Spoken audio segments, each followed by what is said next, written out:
დონეცკის ოლქში ფრონტის ცენტრალურ მიმართულებაზე დასახლება პოკროვსკისთან ვითარება უკიდურესად იძაბება. კრემლის არმია ნაცად მეთოდს მიმართავს და ქალაქს ფლანგებიდან უტევს. ამ მომენტისთვის პოკროვსკი ორი მხრიდან ალყაშია.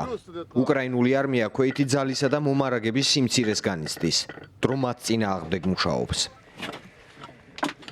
ძალიან ბევრს ვშრომობთ. ტერი წინ მოიწევს ფრონტის მთელ ხაზზე. აუცილებელია, რომ შედეგიანად და ზუსტად ვიმუშაოთ. ჩვენ ვიბრძვით, როგორც შეგვიძლია, მაქსიმუმს ვაკეთებთ. ქალაქი პოკროვსკი უკრაინის არმიისთვის უმნიშვნელოვანეს ლოგისტიკურ კვანძს წარმოადგენს. ესაა ერთგვარი გზაჯვარედინი, საიდანაც გზები დონეცკის ოლქის სხვა მნიშვნელოვანი ქალაქებისკენ მიემართება. მოსკოვი კი ძლიერ იერიშებს აგრძელებს. მათ სურთ რა შეიძლება მეტი ტერიტორია დაიკავონ იმ დროისთვის, როდესაც მოუწევთ მოლაპარაკებების დაწყება. ამერიკის შეერთებული შტატების პრეზიდენტმა მხარეებს არაერთხელ მოუწოდა ცეცხლის შეწყვეტისკენ.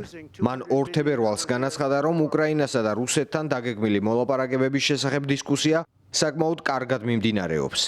ტრამპმა არაერთხელ გააკრიტიკა პრეზიდენტ ბაიდენის ადმინისტრაცია უკრაინისთვის სამხედრო დახმარების გაწევის გამო.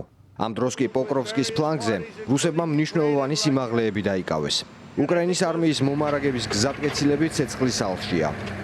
უკრაინელი სამხედროები ამბობენ, რომ არ აქვთ შესაბამისი რესურსები თავდაცვითი ხაზის გასამაგრებლად. ომს იგებს ლოგისტიკა. თუ არა მომარაგება, ქვეითი ვერ იბრძვის, ამბობენ უკრაინის მცველები. ყოველდღიურად ბატალიონების, ბრიგადებისა და სხვა დანაყოფების ხელმძღვანელები მთელი ქვეყნის მასშტაბით ეძებენ დრონებს. ესაა ის, რაც ყველაზე მეტად გვჭირდება. ვერ ხვდები ჯერ კიდევ რატომ არ გვაქვს საკმარისი დრონი. ამ დროისთვის ეს ხომ ყველაზე ცხელი წერტილია ფრონტზე. რეზერვები აღარ გვაქვს. აღარც იმდენი ქვეითი ძალაა, რომ ასეთი პოზიციების გამაგრება შევძლოთ. ქვეითები ერთი კვირაა ფრონტზე არიან. პოზიციებზე გაჩერება კი 2 კვირაა შესაძლებელი. სამწუხაროდ უმრავლესობა ეთიშება ბრძოლას. მათი უმრავლესობა ან დაჭრილია ან კვდება. ასეთი სიტუაციაა. უკრაინის შეიარაღებული ძალების ინფორმაციით, პოკროვსკის ფლანგზე ერთ დღეში 39 რუსული იერიში მოიგერიეს.